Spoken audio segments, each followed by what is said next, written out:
were carried out by Al-Qaeda, an organization headed by Osama bin Laden, which had openly declared war on the United States and was committed to killing innocents in our country and around the globe. And so we went to war against Al-Qaeda to protect our citizens, our friends, and our allies. Over the last 10 years, thanks to the tireless and heroic work of our military and our counterterrorism professionals, we've made great strides in that effort. We've disrupted terrorist attacks and strengthened our homeland defense. In Afghanistan, we removed the Taliban government, which had given bin Laden and Al-Qaeda safe haven and support. And around the globe, we worked with our friends and allies to capture or kill scores of Al-Qaeda terrorists, including several who were a part of the 9/11 plot. Yet, Osama bin Laden avoided capture and escaped across the Afghan border into Pakistan. Meanwhile, Al-Qaeda continued to operate from along that border and operate through its affiliates across the world. And so shortly after taking office, I directed Leon Panetta, the director of the CIA, to make the killing or capture of bin Laden the top priority of our war against Al-Qaeda, even as we continued our broader efforts to disrupt, dismantle, and defeat his network. Then, last August, after years of painstaking work by our intelligence community, I was briefed on a possible lead to bin Laden. I'm certain, and it took many months to run this thread to ground. I met repeatedly with my national security team as we developed more information about the possibility that we had located bin Laden hiding within a compound deep inside Pakistan. And finally, last week, I determined that we had enough intelligence to take action and authorized an operation to get Osama bin Laden and bring him to justice. Today, at my direction, the United States launched a targeted operation against that compound in Abbottabad, Pakistan.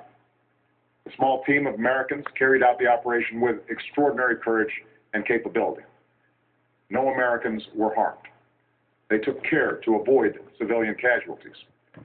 After a firefight, they killed Osama bin Laden and took custody of his body. For over 2 decades, bin Laden has been Al-Qaeda's leader and symbol, and has continued to plot attacks against our country and our friends and allies. The death of bin Laden marks the most significant achievement to date in our nation's effort to defeat Al-Qaeda. Yet his death does not mark the end of our effort. There's no doubt that Al-Qaeda will continue to pursue attacks against us. We must, and we will, remain vigilant at home and abroad. As we do, we must also reaffirm that the United States is not and never will be at war with Islam. I've made clear, just as President Bush did shortly after 9/11, that our war is not against Islam, because bin Laden was not a Muslim leader. He was a mass murderer of Muslims. Indeed, Al-Qaeda has slaughtered scores of Muslims in many countries, including our own. So his demise should be welcomed by all who believe in peace and human dignity. Over the years, I've repeatedly made clear that we would take action within Pakistan if we knew where bin Laden was. That is what we've done. But it's important to note that our counterterrorism cooperation with Pakistan helped lead us to bin Laden and the compound where he was hiding. Indeed, bin Laden had declared war against Pakistan as well and ordered attacks against the Pakistani people. Tonight, I called President Zardari, and my team has also spoken with their Pakistani counterparts. They agree that this is a good and historic day for both of our nations. And going forward, it is essential that Pakistan continue to join us in the fight against Al-Qaeda and its affiliates. The American people did not choose this fight. It came to our shores and started with the senseless slaughter of our citizens. After nearly 10 years of service, struggle, and sacrifice, we know well the costs of war. These efforts weigh on me every time I, as Commander-in-Chief, have to sign a letter to a family that has lost a loved one, or look into the eyes of a service member who's been gravely wounded. So Americans understand the costs of war. Yet, as a country, we will never tolerate our security being threatened, nor stand idly by when our people have been killed. We will be relentless in defense of our citizens and our friends and allies. We will be true to the values that make us who we are. And on nights like this one, we can say to those families who have lost loved ones to al-Qaeda's terror, justice has been done. Tonight, we give thanks to the countless intelligence and counterterrorism professionals who've worked tirelessly to achieve this outcome.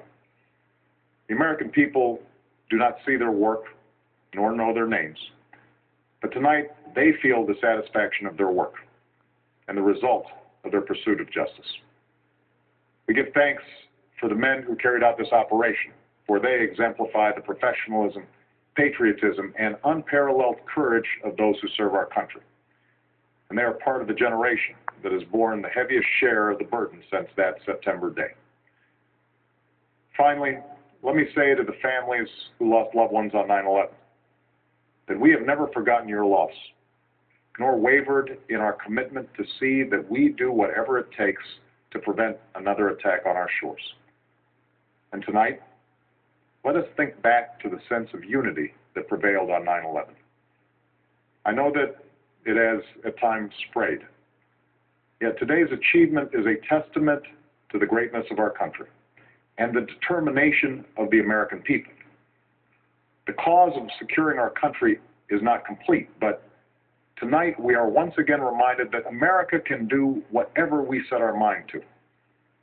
That is the story of our history. Whether it's the pursuit of prosperity for our people or the struggle for equality for all our citizens, our commitment to stand up for our values abroad, and our sacrifices to make the world a safer place. Let us remember that we can do these things not just because of wealth or power, but because of who we are. One nation, under God, indivisible, with liberty and justice for all. Thank you. May God bless you. And may God bless the United States of America. And that was President Barack Obama speaking to the American people and the world indeed about the death of Osama bin Laden. If you're just joining us now, let us walk you through what he just told us.